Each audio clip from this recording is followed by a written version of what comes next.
Hola, licenciado, me da mucho gusto saludarlos de nueva cuenta. Estamos en la segunda unidad, Derechos de Igualdad, en nuestra materia, el Marco Jurídico Nacional de los Derechos Humanos. Y vamos a hablar acerca de esto que es súper importante. En nuestra Constitución Política de los Estados Unidos Mexicanos, eh, los derechos de igualdad ante la ley son todas las personas, la libertad de la persona, libertad para un trabajo, en la industria o comercio, libertad de expresión, libertad de imprenta, libertad de asociación, libertad de tránsito y residencia, libertad religiosa. Estos son las principales situaciones de libertad que nosotros tenemos contemplados en nuestra constitución política.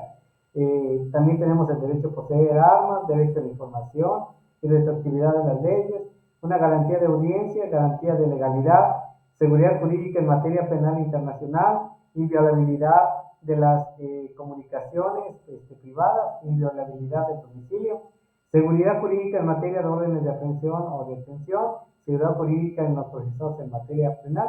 Entonces, estos derechos a la jurisdicción, a la seguridad jurídica, a las detenciones ante la judicial, garantías de proceso en materia penal, derechos de la víctima del ofendido, seguridad jurídica respecto a la imposición de penas y multas, seguridad jurídica en los juicios penales, protección de integridad física y moral en las personas a que se les imponga una pena, derecho a la nacionalidad, derecho a la petición, a la protección jurídica al derecho a la vida, derechos de los pueblos indígenas, tenemos el derecho a la educación, derecho a la paternidad, derecho a la protección a la salud, derecho a un medio ambiente adecuado, derecho a la vivienda, derechos sociales a favor de los trabajadores, derechos de los niños, derechos de la propiedad comunal y digital de tierras, derechos a la ciudadanía y derechos de ciudadanía.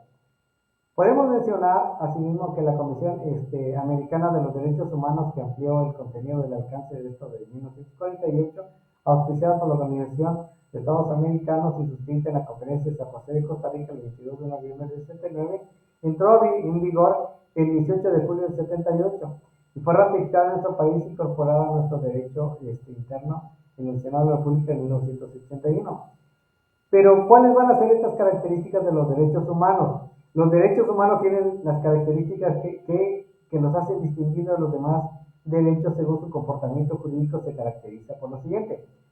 Son, son inherentes al ser humano. Una característica básica de los derechos humanos es su inherencia a todo ser humano, es decir, que no se desprenden y nunca se van a separar de él, porque para que se reconozca a toda persona se prescinde de cualquier dato accidental o externo del ser humano, como sería la nacionalidad, la cultura, la condición social, económica, política, y basta con su existencia como para que se considere que está adscrito a la persona toda una serie de derechos.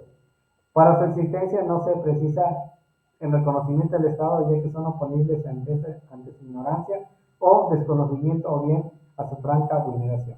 La universalidad le corresponde a todo ser humano la independencia de su sitio donde orde o donde sitúe. Le está adscrito en forma igual y sin que para ello sea relevante su raza, color, sexo, idioma, origen nacional o condición política, económica o social, así como su ideología o creencias. Tan es así que está reconocido por los principales instrumentos internacionales de los derechos humanos, por el concierto unánime de las naciones, como se puede apreciar en la Declaración Universal de Derechos Humanos, el Pacto Internacional de los Derechos Económicos, Sociales y Culturales y el Pacto Internacional de los Derechos Civiles y Políticos. Luego tenemos que son supremos.